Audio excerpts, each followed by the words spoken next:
Hello everyone, ये है हमारे कोऑर्डिनेशन कंपाउंड्स का पार्ट 6 जिसमें हम पढ़ने वाले हैं limitations of valence bond theory. तो चलिए शुरू करते हैं।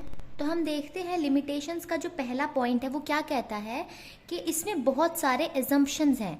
यानी जो वैलेंस बॉन्ड थ्योरी है इसको बनाते वक्त बहुत सारे एजम्पशंस लिए गए थे, बहुत कुछ एज्यूम किया गया था।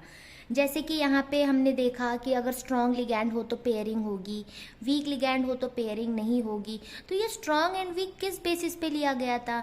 It was pure assumption. तो उनके लिए ये सिर्फ एजम्पशन था जो आगे जाकर वेरीफाई हुई कि वो क्यों स्ट्रॉन्ग एंड वीक है, बट अब तक ये सिर्फ एक एजम्पशन था। और जैसे हमने पढ़ा कि जितने लिगैंड्स होंगे उतने ऑर्बिटल्स ये क्या करता है, हाइब्रिडाइज करता है।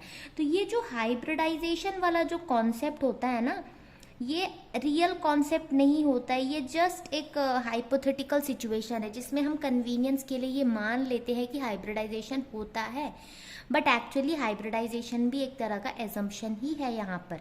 तो ये पहला पॉइंट हो गया। दूसरा ये है कि यहाँ पर ना हमें सिर्फ मैग्नेटिक डाटा का क्वालिटेटिव वैल्यूज मिले हैं। दो चीज़ें होती हैं, एक होता है क्वांटिटेटिव और एक होता है क्वालिटेटिव।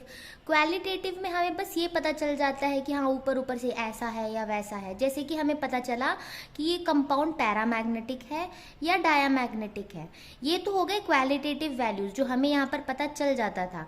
बट जो क्वांटिटेटिव वैल्यूज हैं यानी कि वो कितना मैग्नेटिक है, उसकी मैग्नेटिक डाटा की वैल्यू क्या है, जो उसकी वैल्यूज होती है ना कि पैरामैग्नेटिक तो होंगे बट कौन ज़्यादा पैरामैग्नेटिक है कौन कम, ये तो क्वांटिटी होता है ना, वो चीज़ यहाँ पर एक्सप्लेन नहीं की गई थी।